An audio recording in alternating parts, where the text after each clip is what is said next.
that we got our funds. Of course, but basically, we laid out those funds for our members to ensure that they had their funds they needed for the weekend, particularly the weekend after Sandy.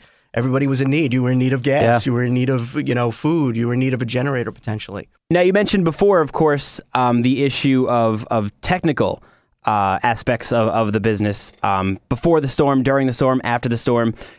Working with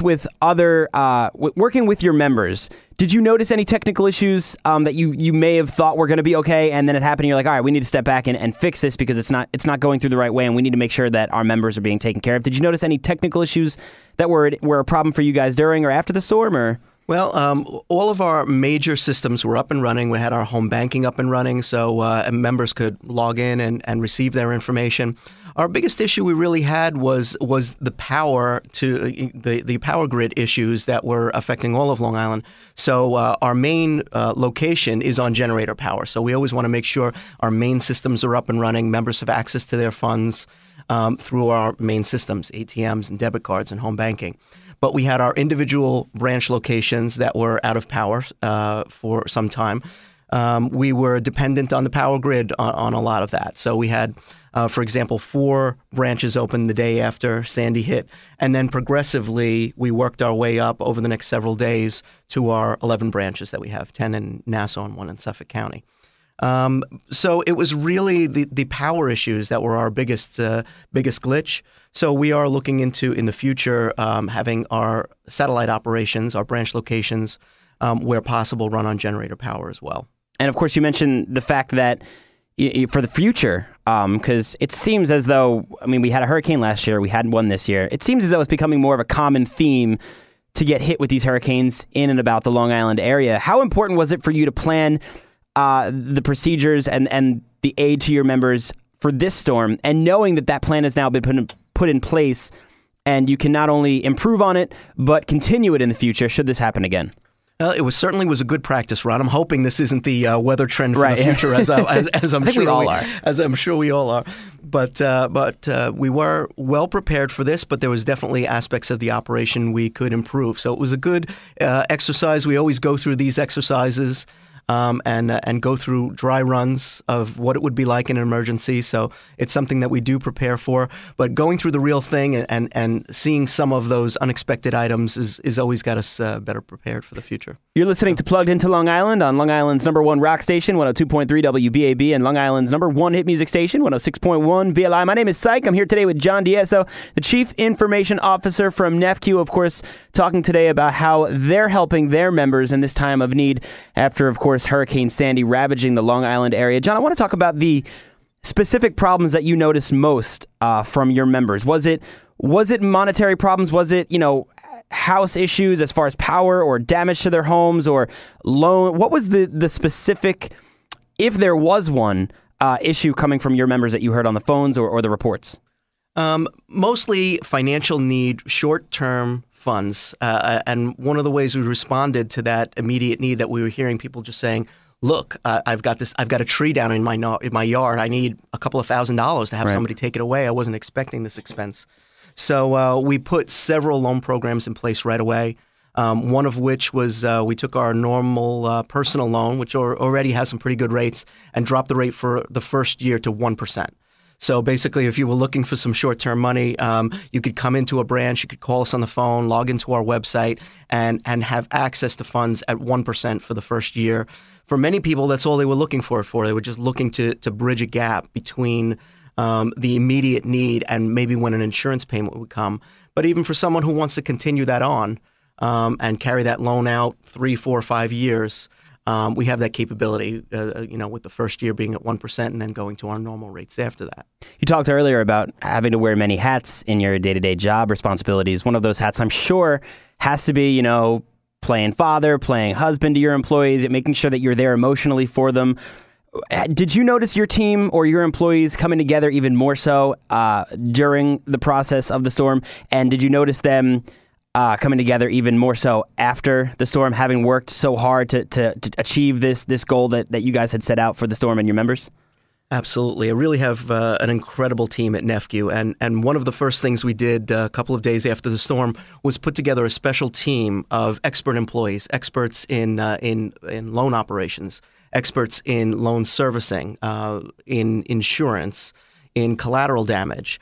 We put this team together basically as a knowledge base for our members, and set up a special hotline so that our members could call in if they were looking for real specific information on our programs, or because they have damage to their car, they could speak to this group of employees. And the interesting thing that happened is each day we would meet with this group and find out, what are we hearing from our members? What are the different situations that are happening? What can we do for our members? And we kept adjusting our programs along the way. But it was interesting. What we kept hearing was really the emotional aspect of the desperation that they were hearing on the phones, speaking with our members, or when they would meet in person with our members. And they basically became an emotional support system for some of our members who really had some severe damage in the storm. And we had people being out of work, with their homes damaged, with their cars damaged, without a place to live. So we did the best we could to put together programs, put together the right team for them to talk to, and put together some information that we could provide for those who really desperately in need. And of course, this is something that's not just going to be cleaned up in days or weeks or even months. It might take years, not just for your members, but for all of Long Island. How does NEFCU not only focus on this aspect, which, because now that you've begun this process of helping those in need, it's something that you're going to continue until the work is done, obviously, as a reputable business as NEFCU is. How do you guys balance that with also your normal day-to-day operation? Is it a struggle? Is it harder? Are you noticing that everything's running as smoothly as it was before? Well, it's become very busy around NEFCU, that's for sure. Well, we have to squeeze it all in. That's what it comes down to. We've taken some projects we were working on and put some things on the back burner to make really Sandy response the most important thing in the organization at this time. Put together many different programs. I only got to mention one so far, which was our 1% personal loan. But we also put together a program on our Visa credit card where purchases from any home improvement retailer go in for 0% for the first 6 months.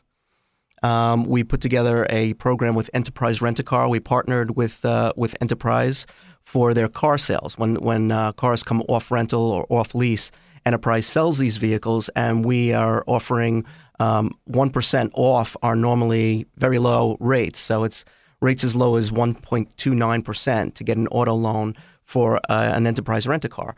One of the things we're really finding is the need out there. There's so many vehicles destroyed in the floods or by cars. There's a huge demand now for new cars, for used cars, particularly from reputable dealers. So we have those partnerships in place, and we're really able to activate some of those partnerships and put programs in place right away. Now, for those listening out there right now, of course, they might own their own business and be listening to you and saying, hey, I want to get involved with this organization. Do you contact organizations? Do they contact you? How does that work? Did Enterprise come to you, or was it something that you guys had established a relationship earlier in the game? Well, how did that go? Well, we had an existing partnership with Enterprise. This was the first time we really had to put something in place as an emergency response. But we have had some programs with them in place before where we offered discounted loans.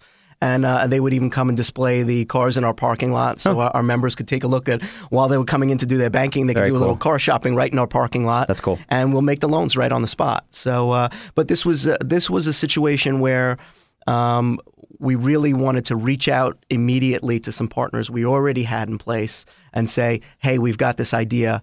What can we do now to provide some immediate relief? So now, before I let you go, I want to get into how members can reach you guys, what the website is, phone number, anything you have for them, and even people that are not members that might be interested in contacting NEFCU. How would they go about getting in touch with you? Sure, it's very simple to become a member of NEFCU. For our existing members or for non-members, you can reach out to us by telephone. It's 516-561-0030.